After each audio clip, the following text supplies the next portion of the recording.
Bismillah. Assalamualaikum warahmatullahi wabarakatuh. Alhamdulillah. Alhamdulillahilladzi khalaqa tabaqatil ardi was sama' wastafa khairal bariyati fa athna alaihi bi akramith thana' wa ikhtara lahu ashaban hum khiyarul ummah wa madhahiru ahlut tuqa wal wafa. Ashhadu an la ilaha illallah wa ashhadu anna sayyidana wa habibana wa qaidana Muhammadan Rasulullah rabba ashabahu ahsana tarbiyah fa asbahu nujuman bihi muhtada wa tawa'ada lil 'abithina bihim wa 'alaihi muqtada. Fallahumma salli ala sayyidina Muhammad al-mutawwaj bi sidratil muntaha wa ala alihi wa sahbihi khairul wasilati liman yahdha bil mustafa. Amma ba'du. Baiklah hadirin yang dimuliakan oleh Allah, sebelum kita memulai majelis kita, mari bersama-sama kita baca suratul Fatihah dengan niat semoga apa yang kita lakukan mendapatkan ridha Allah Subhanahu wa taala, menjadi mahar atau mas kawin kita untuk mendapatkan syafaat bagi dari Rasulullah sallallahu alaihi wasallam, menjadi pengampunan bagi kita, orang tua kita, keluarga kita, dan juga diniatkan untuk i'tikaf. Ya, sebagaimana madhab Imam Syafi'i, ala hadhihi niyyah wa ala kulli niyatin salihah wa ila hadratil Mustafa sallallahu alaihi wasallam. Al-Fatihah.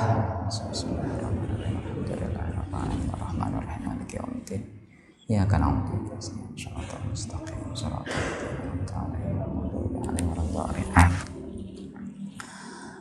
hadirin yang dimuliakan oleh Allah, beberapa dekade ini banyak kejadian yang janggal yang menimpa kaum muslimin. Beberapa tahun yang lalu sempat viral atau heboh ya tentang penghapusan kolom agama di dalam KTP. Dan beberapa tahun ini gaung sekularisme itu begitu menggema, bahkan marak tahun-tahun ini ya, adanya seolah-olah kabar bahwa pemaksaan kita harus menerima naudzubillah LGBT ya, seperti itu. Dirasa atau tidak dirasa, ini sumbernya dari media barat ya, bahwa tontonan anak kita sekarang ada sekitar 259 tokoh LGBT di kartun anak-anak. Naudzubillah ya. Bahkan bagi yang biasa di aktivis kampus, kalau sekarang membuat jurnal ya, pada tahun-tahun yang lalu itu, bahwa jurnal kita itu harus sesuai dengan aturan-aturan yang ditetapkan oleh Barat, padahal yang kita bahas tentang syariah Islam gitu. Ini musibah. Ya, ada gaung semacam bahwa Islam itu tak boleh bercampur dengan iman. Ada gaung bahwa HAM itu harus sesuai dengan Barat. Ada gaung bahwa fikih itu tidak boleh bermadhab gitu. Dan hal yang aneh, yang macam-macam gitu. Sebenarnya ini apa? Yang barusan saya ungkapkan itu mungkin bisa dikatakan kalau dalam bahasa Arab itu namanya era globalisasi, atau mungkin dalam bahasa Arabnya al-aulamah. Ya, al-aulamah itu apa? Al-Aulama itu adalah sebuah gerakan untuk menjadikan seluruh manusia satu warna saja, tak kenal halal dan haram, yang penting kaya dan terkenal. Mungkin bisa dirasakan seperti itu ya kalau sekarang ya. Tidak ada batasan halal dan haram, ya semuanya ditabrak saja seperti itu. Itu era globalisasi. Ini sebagaimana yang diungkapkan oleh Al-Habib Abu Bakar bin Adnan Al-Masyhur dalam kitabnya Al-Iqlid ya, ketika beliau membahas bahwa asyratu sa'ah, tanda-tanda kiamat itu memang munculnya globalisasi. Setelah sebelumnya sekularisasi ya, sudah ada gaungnya, setelah itu ada globalisasi. Itu ditandai dengan, kata beliau, bahwa itu diambil dari dua hadis ya. Hadis yang pertama dari tanda-tanda kiamat itu adalah, hadis ini sebenarnya hadis masyhur, cuman jarang disebut ya. Mungkin hadirin semuanya di sini terbiasa mendengar hadis yang dikatakan hadis Jibril itu, mahwal Islam ya. Saya yakin akrab ya dengan hadis itu ya. Mahwal iman ya, mahwal Islam ya, al-Islam asyhadu alla ilaha illallah, seperti itu. Mahwal iman anta'budallah, mahwal ihsan ya, anta'budallah ka'annaka tarahu fa illam takun tarahu fa innahu yarak ya. Ini enggak akan kami bahas ya 1 2 3 itu, akan tetapi yang akan kami bahas di sini sesuai dengan yang dikutip oleh Al-Habib Abu Bakar Al-Masyhur itu, bahwa salah satu tanda-tanda yaumul qiyamah itu hilangnya nilai-nilai baik yang ada dalam umat, atau terlepasnya perlahan satu demi satu nilai-nilai yang baik dalam umat. Yaitu apa? Ketika Rasulullah SAW ditanya mata sa'ah, kapan kiamat itu, Rasulullah SAW menjawab kepada Sayyiduna Jibril ya, yang itu kebetulan itu bertanya, mal mas'ul anha bi'alama minas sa'il. Orang yang kamu tanya, kata baginda Rasulullah, tidak lebih tahu dari orang yang bertanya. Itu. Kemudian, wa ma'asyratuha, kata Sayyidina Jibril, apa tanda-tandanya? Ya ini yang dikabarkan itu. Idza waladatil amatu rabbataha. Ya. Yaitu idza itu dalam bahasa Arab itu lil mutawaqqa al ba'id, yaitu sesuatu yang akan terjadi pasti ya, akan tetapi masih jauh. Pada zaman Rasulullah ya, idza waladat, ketika seorang ibu melahirkan anak yang memperbudaknya. Kalau pada zaman Rasulullah belum terbayang seperti itu ya. Tapi kalau sekarang bisa terlihat atau tidak? Sudah bisa kelihatan atau tidak? Sekarang orang tua yang diperbudak oleh anaknya, bahkan anak, sudah banyak ya kita dapati di kabar-kabar itu, anak ada yang tega gitu membunuh orang tua. Itu sudah menjadi tanda-tanda kiamat. Di sini kata beliau menyimpulkan bukan hanya itu saja, akan tetapi ketika hadis ini terungkap bahwa di sini ada naqdul ilmi wal i'tiqad, ada apa?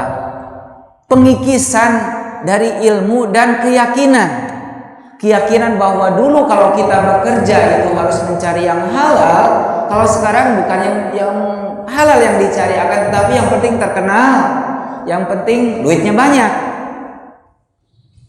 Kalau dulu kita berhati-hati sekali ya mencarikan pasangan bagi anak kita atau tontonan bagi anak kita, kalau sekarang makna-makna itu sudah terhilangkan.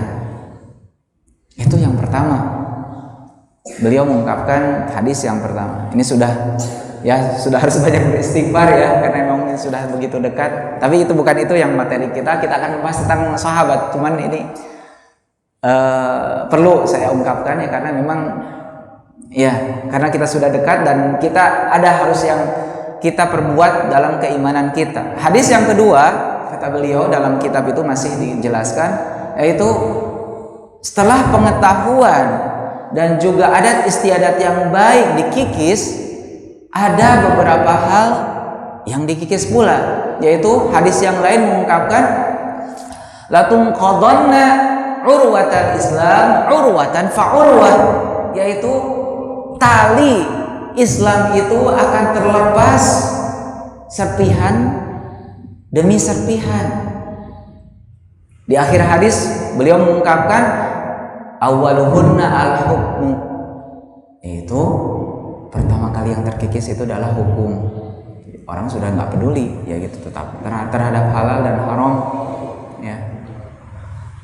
Kalau Sayyidina Hudzaifah ya, bukan Sayyidina Mu'adz, mungkin kalau sekarang dilahirkan sekarang akan pusing karena beliau a'lamu ahlul ardi fil halal wal haram gitu kan. Kalau sekarang bukan sangat sulit sekali mencari sesuatu yang begitu halal ya. Itu adalah latum urwatan fa'urwatan fa'awwaluhunnal hukmu wa akhiruha as-shalah. Jadi kalau seandainya kita sudah tidak mengajarkan lagi terhadap anak-anak kita, tidak mewasiatkan terhadap turunan kita tentang salat itu, maka memang apa yang ditunggu? Tidak ada obat lagi kecuali yaumul qiyamah. Tidak ada obat, hanya kiamat. Kalau kita tidak mewanti-wanti, mewaspadakan anak kita tentang kisah Dajjal tiap hari Jumat, maka kata Rasulullah, Dajjal akan muncul. Memang itu sudah seperti itu paketannya ya. Ini globalisasi ya. Namun sekarang apakah semua globalisasi itu negatif atau tidak, ataukah ada alternatif lain yang dikemukakan oleh Rasulullah SAW yang ingat tadi bahwa globalisasi itu menjadikan satu dunia itu hanya satu warna saja. Itu sifatnya globalisasi karena semuanya tunduk dengan orang yang memonopoli dari globalisasi itu. Kalau sekarang mungkin siapa ya? Ya Amerika ya gitu, karena mereka punya standar yang berbeda ya. Kalau mereka mengatakan globalisasi itu karena satu warna, karena mereka yang menentukan. Kalau penyerangan terhadap Amerika itu dinamakan terorisme, kalau penyerangan terhadap Irak atau Suriah atau negara-negara Islamnya lain itu dikatakan penegakan HAM. Seperti itu ya. Jadi mereka mencoba menyetir pikiran orang-orang ya dengan media, dengan menakut-nakuti kita, kan seperti itu ya, sebagaimana diungkapkan oleh Al-Quran bahwa setan itu senantiasa menakut-nakuti orang muslim dengan beberapa hal, diantaranya ya'idukumul faqra wa ya'murukum bil fahsya, yaitu akan membisikkan jangan nikah nih, yang masih single, masih jomblo itu jangan nikah, nanti kamu mau kasih makan apa anak-anak kamu gitu kan, ya'idukumul faqra itu. Seperti itu bisikan setan. Padahal sebenarnya yang ngasih rezeki kita siapa ya? Bukan apakah manusia atau bukan? Ya kita hanya berusaha saja. Yang mengasih rezeki itu adalah Allah Subhanahu wa taala. Itu ya'idukumul faqra wa ya'murukum bil fahsya, dan menyuruh kalian untuk melakukan naudzubillah al fahsya, LGBT, homoseksualitas dan lain sebagainya. Itu adalah setan. Dan setan itu innaman najwa ya, salah satunya diantaranya selalu membisikkan di hati orang kaum muslimin itu supaya merasa pesimis. Innaman najwa liyahzunal ladzina amanu, untuk membuat supaya hati orang muslim itu pesimis, melankolis dan lain sebagainya. Padahal tidak seperti itu, karena Rasulullah SAW yuhibbul fa'lal hasan ya, senantiasa fa'la wat tafa'ul. Jadi Rasulullah senantiasa membawa kita atau menerapkan atau mencoba mendidik kita untuk senantiasa beroptimis, sikap optimis. Kembali tadi, apakah globalisasi itu sesuai dengan Islam atau tidak? Ternyata Rasulullah SAW telah menawarkan bukan globalisasi, bukan penyatuan satu umat menjadi penyatuan satu manusia menjadi satu karakter, tidak, akan tetapi bersikap universal, yaitu al-alamiyah. Kalau tadi globalisasi itu aulamah dalam bahasa Arab, kalau ini al-alamiyah, yaitu al-alamiyah, yaitu bersikap terbuka terhadap keragaman. Ya mungkin alhamdulillah ya kita di Indonesia Bhinneka Tunggal Ika gitu ya. Walaupun beragam akan tetapi tetap satu. Menyikapi keragaman itu dengan hati yang terbuka yang sesuai dengan yang diridhoi oleh Allah tentunya, tanpa menghilangkan identitas ya. Para hadirin yang dimuliakan oleh Allah, pernah nggak para hadirin semuanya di sini dan terutama yang pernah umroh ya, coba perhatikan mungkin ya nanti, atau mungkin pernah bertemu atau melihat pecinya orang Mesir apakah sama, atau imamah ya dalam bahasa Arabnya imamah ya, imamah itu ya. Kalau sekarang kan kita peci. Apakah pecinya orang Mesir sama dengan pecinya orang Suriah, atau sama dengan orang Cina, atau sama dengan orang Indonesia? Kan tidak ya. Semuanya masing-masing memiliki bentuk. Nah seperti itu ala alamiah. Tapi maknanya sama dan itu disesuaikan dengan karakter kita dan tanpa menyalahi agama. Seperti itu alamiah.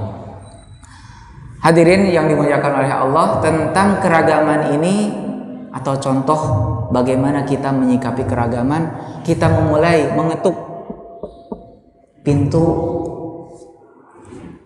rumah Rasulullah SAW. Bagaimana Rasulullah menyikapi keragaman, bahkan mencontohkan keragaman tersebut. Kalau kita perhatikan dari ibu kita semuanya, Rasulullah ya ummahatul mukminin ya, ibu-ibu kita. Insya Allah ibu kita nanti di surga, amin. Nggak ada yang mau.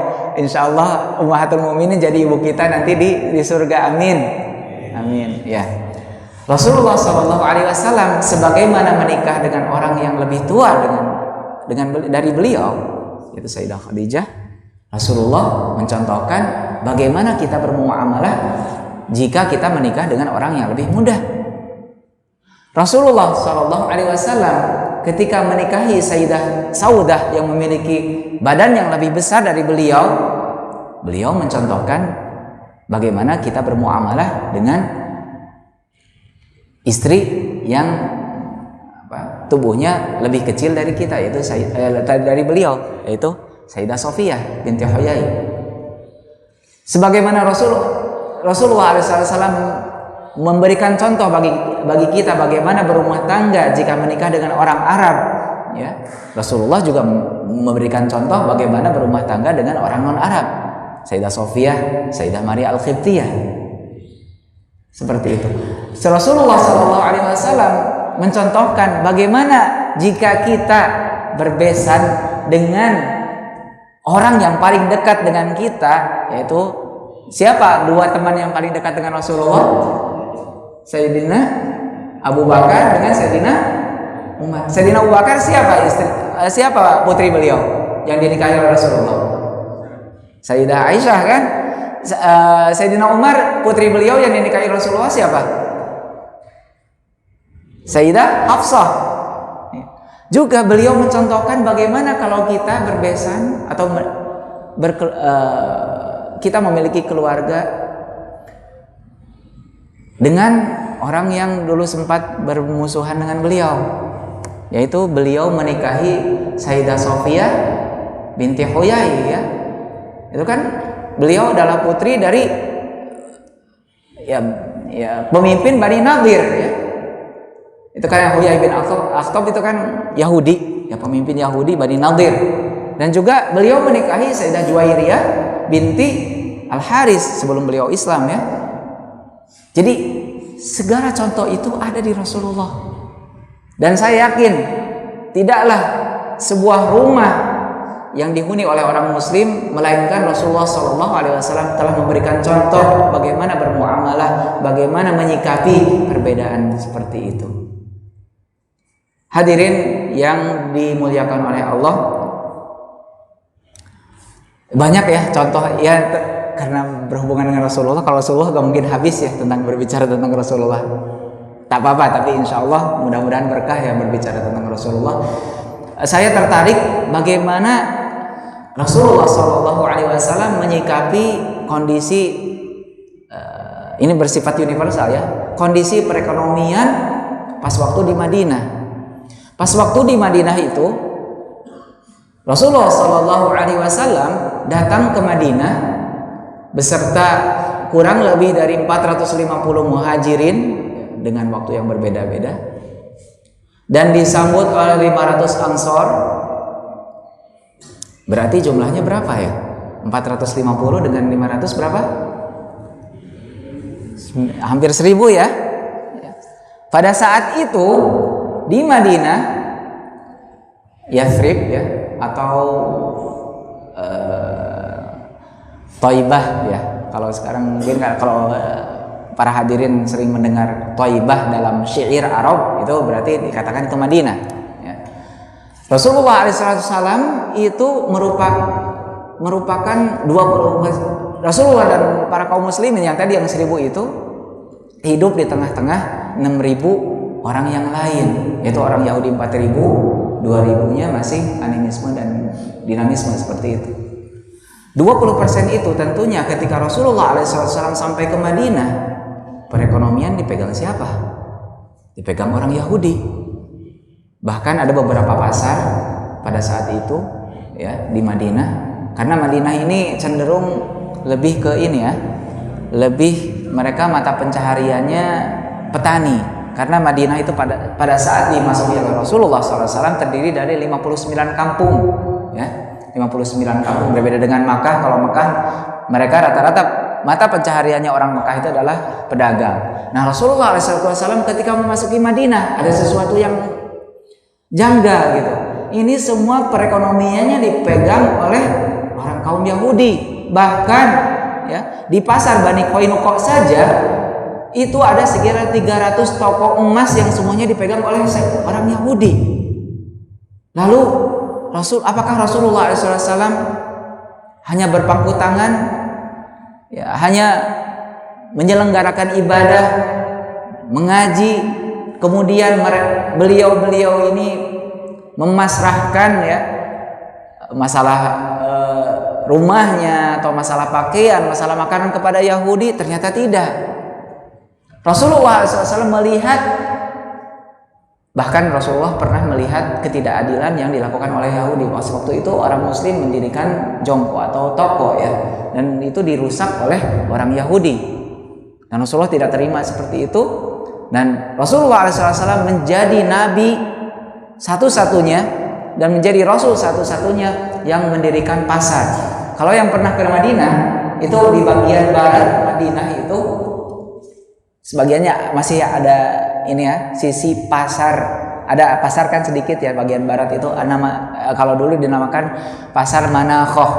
Itu Rasulullah SAW sendiri yang mendirikannya, karena beliau sendiri yang memberi garis dengan kakinya beliau. Itu pasar Manakhoh.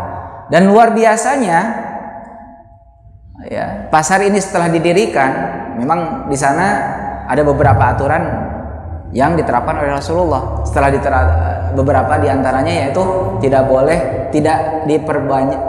memperbanyak ya, perantara gitu katanya, supaya pasarnya senantiasa perputaran uang itu cepat dan tidak boleh ada pungutan liar dan sebagainya. Itu bisa dikaji ya, dikaji mendalam. Dan hasil yang beliau lakukan ini 3 tahun berikutnya perekonomian Madinah dipegang oleh kaum minoritas Muslim.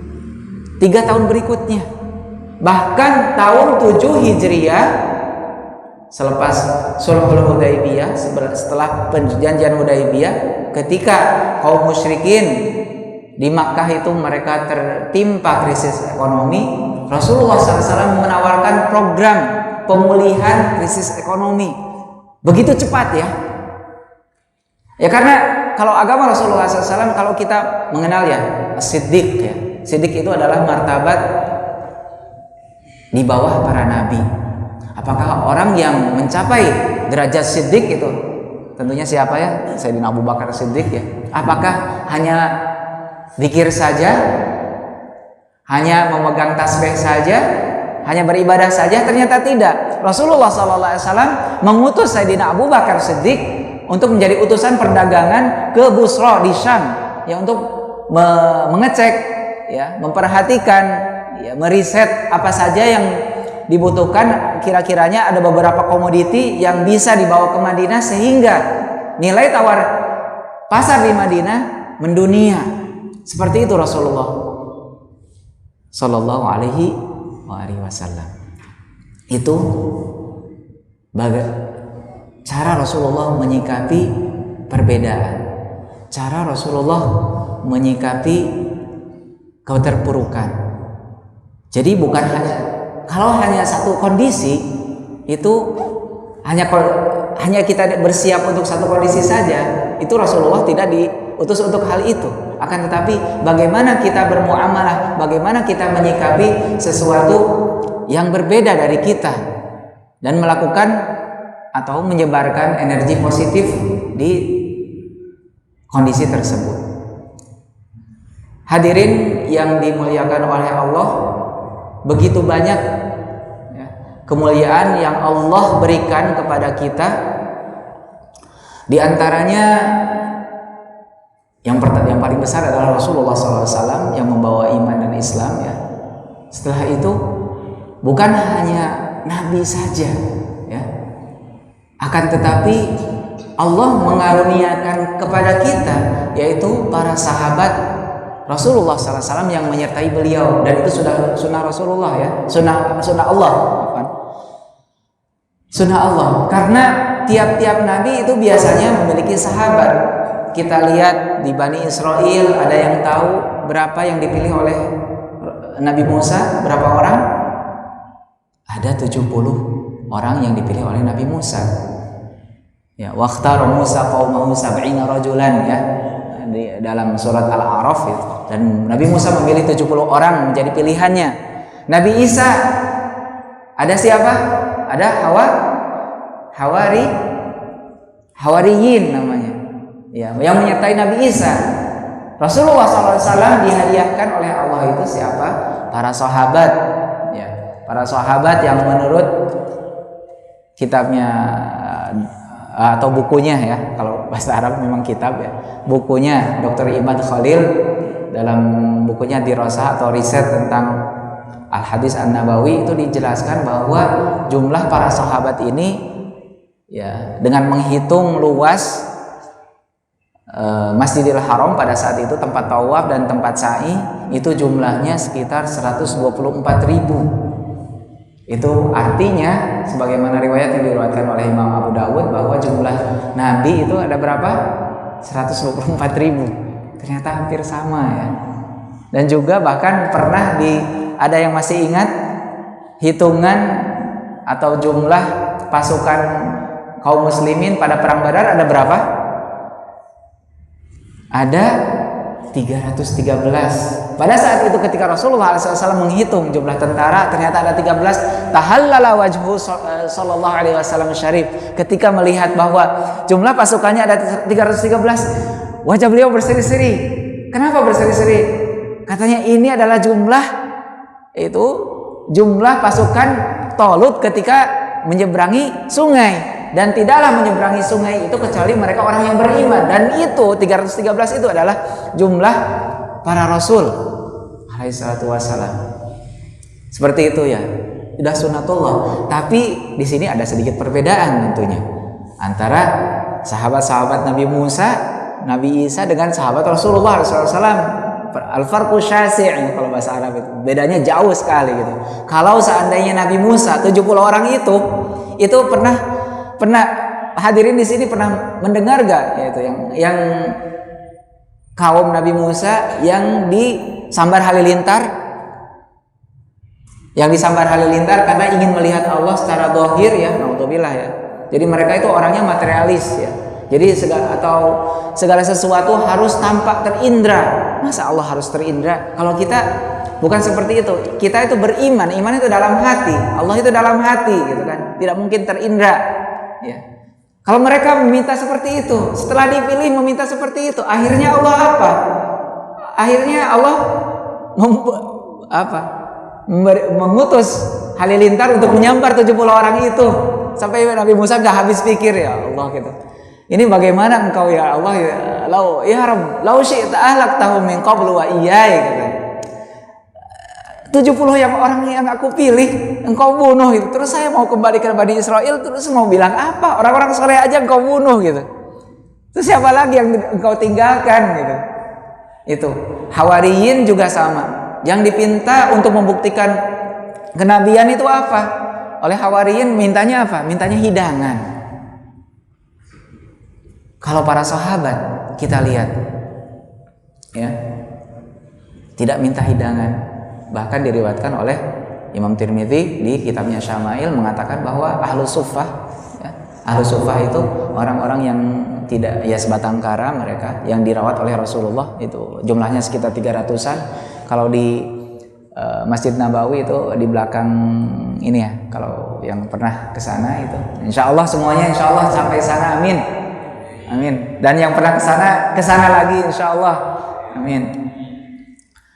Itu beliau para sahabat yang Ahlus Suffah kadang 1 minggu makannya hanya 1 kali. Tapi beliau ridho karena yang di pikiran mereka bukan matre ya, seperti itu. Bahkan ya ketika Hisar Syi'an, ketika Rasulullah SAW diembargo di Mekah ya, di Mekah, apa yang beliau katakan ketika ada Sayyidina Khabbab ibn al-Arath yang meminta, ya Rasulullah istansir lana 2 tahun beliau nggak bisa makan, bahkan Sayyidah Khadijah mengharuskan membayar 6 kali lipat sapi pada waktu itu ya. Kalau seandainya sapi 25 juta, beliau diharuskan, ada orang Yahudi, kalau nggak salah orang Yahudi ya, yang mau menjual sapinya ke beliau tapi dengan harga 6 kali lipat, 150 juta mungkin. Bahkan Sayyidina Sa'ad bin Abi Waqqas nggak tahu apa, kata beliau pernah saking laparnya, ketika saya keluar di malam hari saya menemukan sesuatu yang lunak dan saya masukkan ke mulut saya. Saya sampai sekarang saya nggak tahu apa yang saya masukkan ke mulut saya, kata beliau. Tapi begitu beliau tidak protes sama Allah. Tidak. Kalau kita mungkin sudah seperti apa ya? Dan syiar mereka apa? Sebagaimana diungkapkan oleh Sayyidina Abu Ubaidah Al-Jarrah ya. Dan sebagaimana yang diungkapkan oleh Sayyidina Bilal, ghadan nalqal ahibbah. Yang dipikirkan oleh beliau itu apa? Nanti besok kita ketemu yang orang-orang yang kita cintai, yaitu di barzakh ya. Muhammadun wa sahbah, Rasulullah dan para sahabatnya. Seperti itu ya.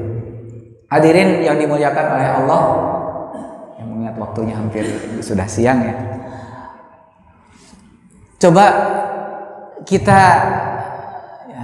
kita resapi ya, atau kita pelajari bagaimana kehidupan para sahabat Rasulullah SAW. Karena tidaklah kita mencintai Rasulullah SAW tanpa mencintai sahabat. Karena sahabat itu dipilih oleh Allah Subhanahu wa Ta'ala, oleh Rasulullah SAW. Kalau kita mencela para sahabat, berarti sejatinya kata Imam Malik, tidaklah orang mencela para sahabat itu sebenarnya dia kecuali menginginkan untuk mencela Rasulullah, supaya dikatakan bahwa Rasulullah tidak pandai mendidik para sahabatnya. Kalau kita ingin melihat ilmu, ada babul ilm. Siapa babul ilm? Imam Ali.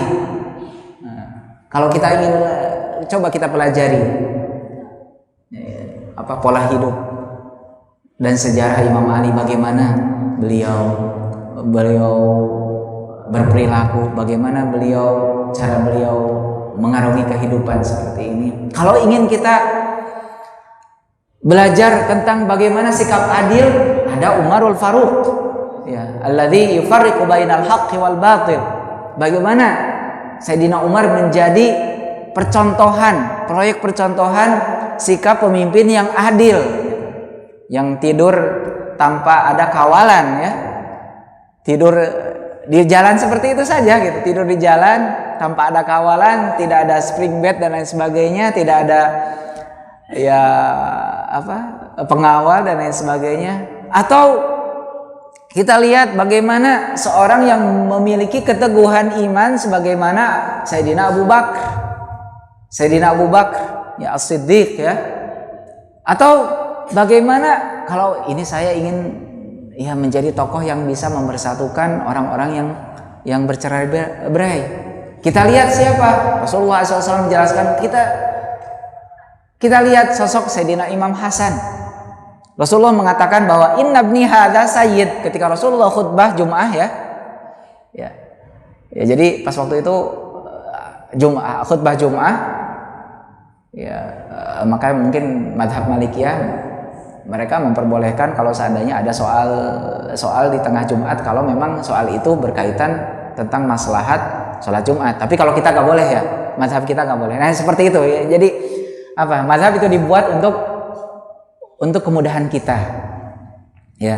Pada saat itu Rasulullah SAW menggendong Sayyidina Imam Hasan, inna ibni hadza sayyid, bahwa anakku, cucuku ya waktu itu, karena beliau menganggapnya sebagai anak gitu ya.